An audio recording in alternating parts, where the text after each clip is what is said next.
Lights out, we're underway. Motorsport Republic of Podcast.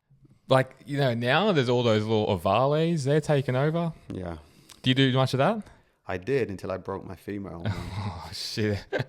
Yeah, so it was 2019 before I did the BSB championship. I was in the off season and I signed the contract. I come out of like a very dark place at Aprilia.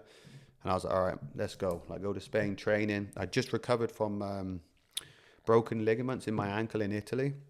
So once I could drive, I drove to Spain to start training. I did one run, one cycle, one day on like the training superbike on a kart track. And then in that afternoon, I was like, I'll ride the Ovale on the kart track.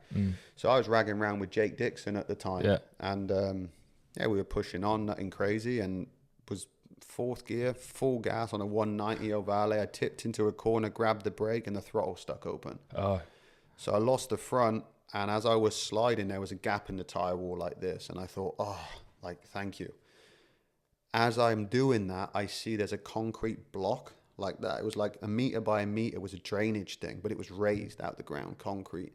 And it had the steel plate on the top was turned.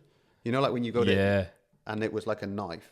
So I hit that, blew my my leg out. The metal cut open my arm. And I was led there going, fuck, like, this is not good. Like, I don't feel good at all.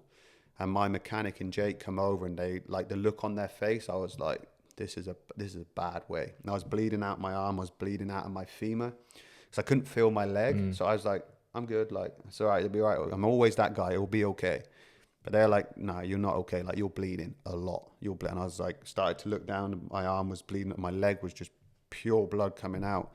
So they were like, get a strap. And I'm thinking, fuck, like, that is bad right now. Yeah. So there's no one there. Spain, there's no one at the tracks. You just turn up, ride, there was no one. So luckily the owner was there and we was like, ambulance. I called the ambulance.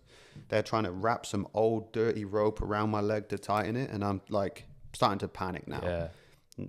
10 minutes, 20 minutes, 30 minutes. And like at this point, I'm fading out. Like I'm looking at my mechanic with Sam Neat at the time. I just said, like, I'm done, mate. Like, fuck. That's it. I started to feel like a bit cold and just tired. I was like, nah, I'm done. And I was like, he's like, don't go. And I was like, I'm trying, but I've got nothing more. Like, this is it. I accepted that was it. Then I was like, I closed my eyes and I remember it was just like going quiet. And I was like, okay. And then I heard the ambulance and that gave me like motive. And I was like, it's here. Am I hearing it? But it's here. Ambulance came straight in, had to do blood transfusions straight away. They took me to the hospital and my season didn't even start. I was stuck in Valencia I had a piece of stone the size of my thumb that was pushed up to my pelvis. Oh, okay. So they cleaned out all my femur, but they couldn't get this one piece out. And there was no rooms in this hospital. I was on the walkway because it was full, no English speaking. They opened the wound again, closed it, opened it, closed it again. They said, can't get the stone out. I was there 2 days. I said, so what do we do? Do we leave it? Do we leave it in? And then I said, fuck, I need to go to Barcelona to the racing doctors, the GP at the time. And they said, we can't sign you off.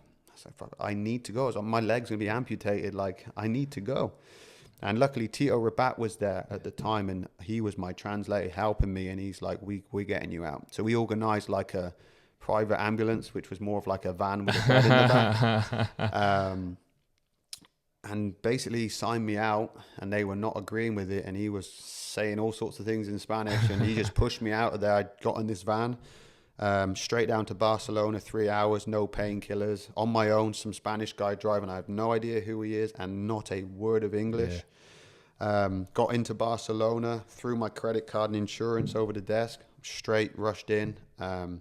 Then they had to reopen it again. So they opened it. The scar was like that, and then it was like this big, all the way up my legs. They had to open it to take the stones out.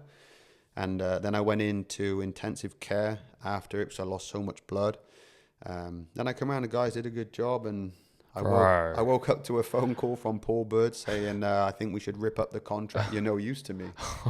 You know, God bless Paul, but he was straight to the point, and I appreciate that. Yeah, like fair, but you know, at least give me some days. And from there, it was kind of crazy. Like I was coming from a very depressive part of my life to trying to regain, and I'm sat in hospital going like, what did I do to deserve this? Yeah. But there's no answer to it. It was just on an ovale one day, and the top of the carburetor vibrated off, and then that caused that, and now I'm kind of regenerating my career, and I'm sat in hospital with a test in 4 weeks' time, and my team owner saying I'm no use to him, and the doctor telling me I need 8 weeks, and I'm telling him I ain't got 8 weeks.